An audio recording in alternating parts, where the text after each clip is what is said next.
J'avais parlé de Emma Fourreau pour demain après-midi, mais ça n'est pas confirmé.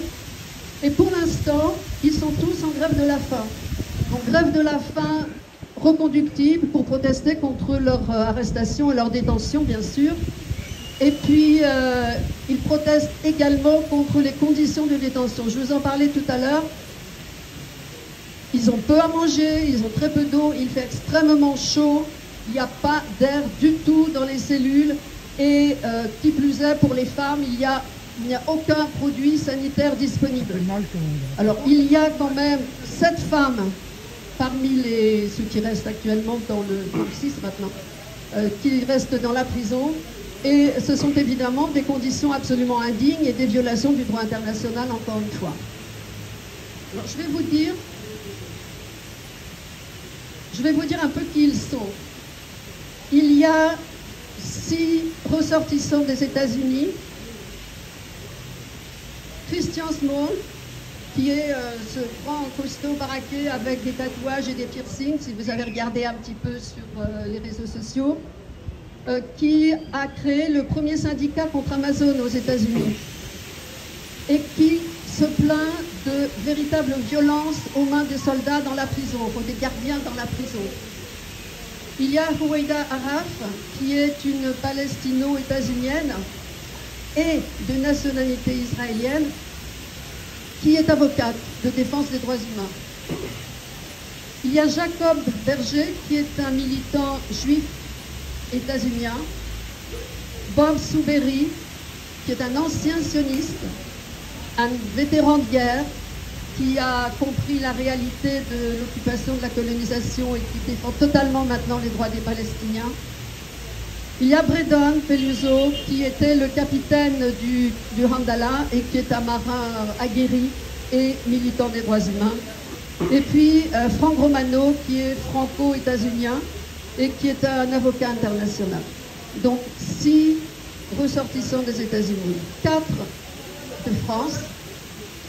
Donc Emma Fourreau, députée européenne, Gabrielle Catala, députée française, toutes les deux du mouvement LFI, que je salue encore ici parce que Rima également en était membre et je trouve que c'est absolument remarquable que ces femmes se lancent dans ce type de démarches qui ne sont pas faciles et qui sont même dangereuses avec autant de détermination et de courage. Il y a également Justine Kemp, qui est infirmière, qui a fait beaucoup de missions humanitaires en Afrique notamment, et qui là travaille avec Médecins du Monde. Et puis il y a Ange Sahuquet, qui est ingénieur et également militant des droits humains. Il y a 2 Italiens, Antonio, qui est professeur et journaliste.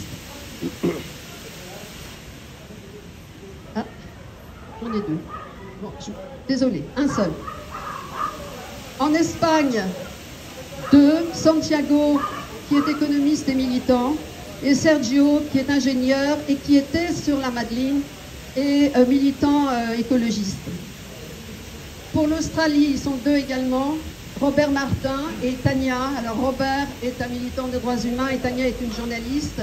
Elle est d'origine libanaise et tous les 2, a priori, vont être remis à l'ambassade australienne en Jordanie, demain, a priori. Et puis il y a Vigdis, la Norvégienne de 70 ans, qui, ça va vous faire rire, vient d'être accusée d'avoir fait entrer du hashish en Israël. Alors je vais vous raconter après.